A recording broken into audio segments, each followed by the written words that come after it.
নমস্কার বন্ধুরা, আশা করি আপনারা সবাই খুব ভালো আছেন। আর আপনাদের আশীর্বাদে আমাদের দিনগুলো বেশ ভালোই কাটছে।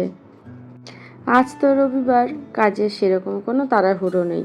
যদিও ঘুমটা অনেক আগেই ভেঙে গেছিলো, নিচে গেছিলাম।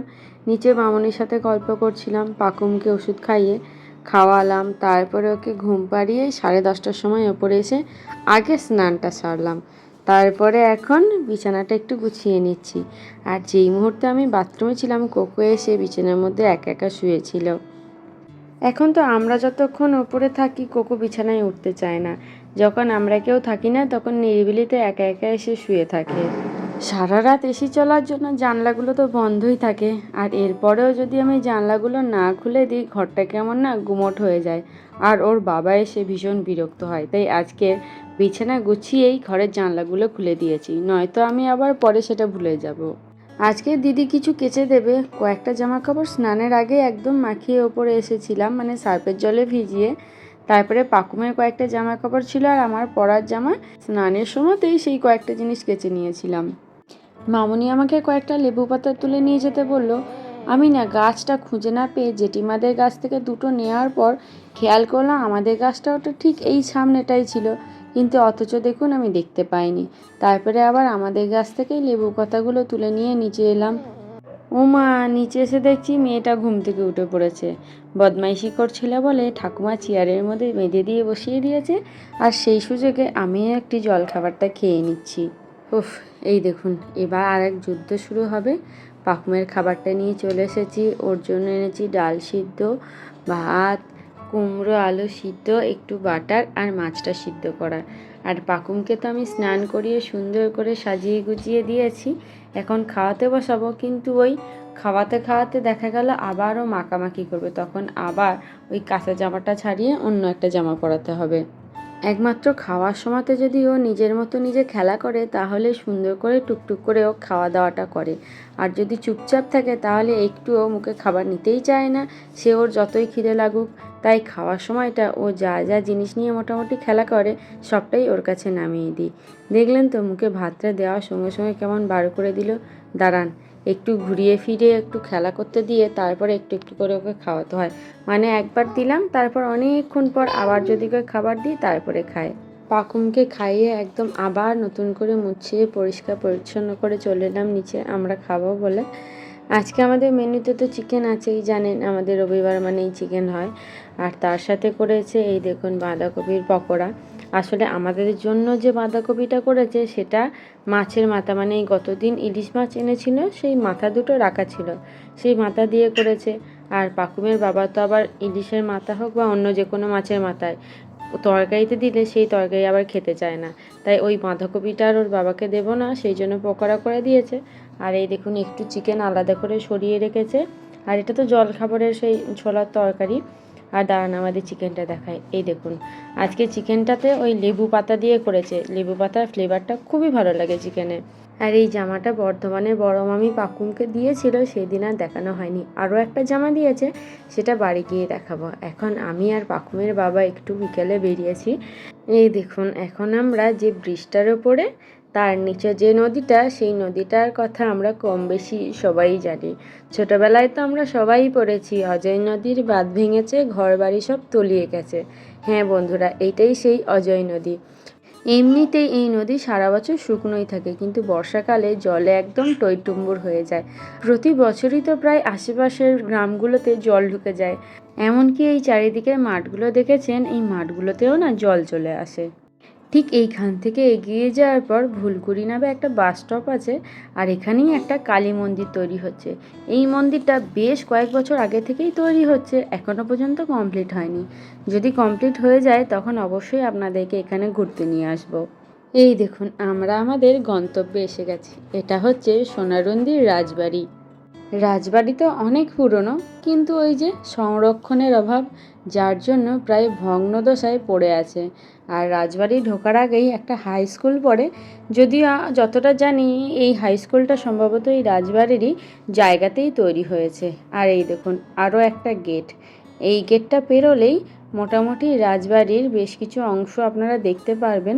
আর তারই মধ্যে এই পুরোপুরি রাজবাড়িরই একটা বিল্ডিংয়েই তৈরি হয়েছে একটা অনাথ আশ্রম। আমরা মেনলি এইখানকারই লোকজনের সাথে একটু দেখা করতে এসেছি। কেন দেখা করতে এসেছি সেটা অবশ্যই আপনারা হয়তো জানেন, আগেও আপনাদেরকে বলেছি। আসলে পাকুমের তো 1 বছর পূর্ণ হচ্ছে, তাই ওর জন্মদিন উপলক্ষে আমরা এখানকার বাচ্চাদেরকে খাওয়াতে চাই। সেই জন্যই ভেতরে এসে দেখে নিয়েছিলাম কটা কি বাচ্চা থাকে বা ওদের কবে কোন দিন ফাঁকা, সেই দিন আসবো। তবে হ্যাঁ, জন্মদিনের দিন আমরা আসতে পারবো না, ওই দিন আবার জন্মাষ্টমী পড়েছে, তাই জন্মদিনটা বাড়িতেই পালন করব। আর এখানে অন্য একদিন এসে আমরা সবাই মিলে খাওয়া দাওয়া করব। আমরা এখন চললাম একদম রাজপ্রাসাদের ভেতরে। সামনেই আছে একটা রাধা গোবিন্দের মন্দির, যেখানে সারা বছর রাধা মাধবকে সেবা দেওয়া হয়। বর্তমানে এখানকার বংশধরেরা কেউই থাকে না, প্রাসাদ পুরোপুরি ফাঁকা আর এরকম অর্ধভগ্ন অবস্থাতেই পড়ে থাকে। যদি সরকার এই ব্যাপারটা একবার দেখে বা সেরকম তৎপরতা দেখায়, এটা যদি সংরক্ষণের ব্যবস্থা করা হয়, তাহলে এটা কিন্তু একটা ভালো পর্যটন কেন্দ্র হয়ে উঠতে পারে। সবথেকে বড় কথা, আমাদের ইতিহাসটাও খুব সুন্দরভাবে সংরক্ষণ হয়ে থেকে যাবে। নয়তো কালের নিয়মে এই রাজপ্রাসাদের কোনায় কোনায় যে ইতিহাসগুলো এখনও বেঁচে আছে, সেগুলোও মিলিয়ে যাবে। কি অদ্ভুত লাগে, আজ থেকে 150 বছর পেছনে যদি ফিরে যেতে পারতাম, তাহলে হয়তো দেখতাম এই শুনশান ভাঙা রাজপ্রাসাদটাই কেমন গম গম করছে, চারিদিকে দাসীরা ছুটে বেড়াচ্ছে কার কি প্রয়োজন সেটা দেখার জন্য। মহারাজ নিজের রাজকর্মে ব্যস্ত। সত্যি সময়ের সাথে সাথে সব যেন কেমন পাল্টে যায়। এই দেখুন, এখন আপাতত আমরা চলে এসেছি প্রাসাদের পুকুরে। এই পুকুরে প্রচুর মাছ থাকে, বিশেষ করে শীতকালে যদি আসা যায় তাহলে আরও বেশি দেখা যায়। আর এখানে মোটামুটি যারা ঘুরতে আসেন তারা এই বিস্কুটের প্যাকেট কিনেই ঢোকেন মাছদের দেওয়ার জন্য। পরে যদিও আমরাও বিস্কুট কিনে এনেছিলাম, তবে আর মাছেদের দিইনি। পাশে যে কুকুরগুলো আছে তাদেরকেই খাইয়ে দিয়ে চলে এসেছি। আসলে কি হয়, এই মাছগুলো তো সারা দিনই বিস্কুট পায়, আর এদেরকে এই মুহূর্তে আমার বিস্কুট দেওয়াটা যেন মনে হয়েছিল তেলা মাথায় তেল দেওয়া। তাই সেই মুহূর্তে ওই 4 পেয়ে বন্ধুগুলোকে বিস্কুট খাওয়ানোটা আমার বেশি আনন্দের মনে হয়েছিল। চলুন আর এখানে দাঁড়াবো না, আমরা এবার বাড়ির দিকে যাই। রাস্তায় যেতে যেতে হঠাৎ করে এই জায়গাটা ভীষণ ভালো লাগলো, তাই ওর বাবা দাঁড়িয়ে গেল, হেলমেটগুলো খুলে গুছিয়ে নিচ্ছে, আর আমিও সেই সুযোগে একটু ভিডিও করে নিচ্ছি। তবে কি জানেন তো, এই রাজবাড়িতে আমি এর আগেও 2বার এসেছিলাম। একবার পরীক্ষা দিয়ে ফেরার সময় সবাই মিলে দাঁড়িয়ে ঢুকেছিলাম, তখন অবশ্য ওই মন্দিরের ওই জায়গাটা বন্ধ ছিল। ওটা একমাত্র সকালে আর বিকেলেই খোলে, বাকি দুপুরের দিকে বন্ধ থাকে।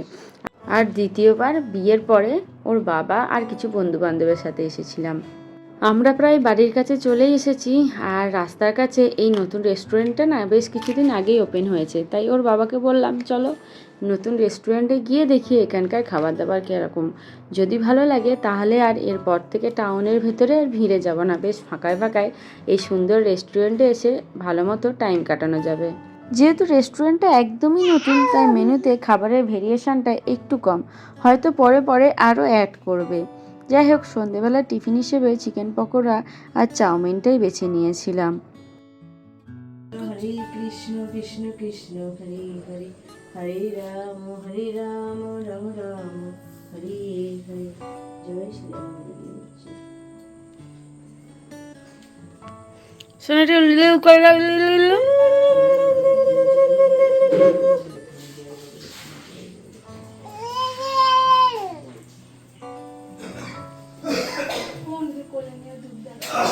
ও নেবে বলবে তো।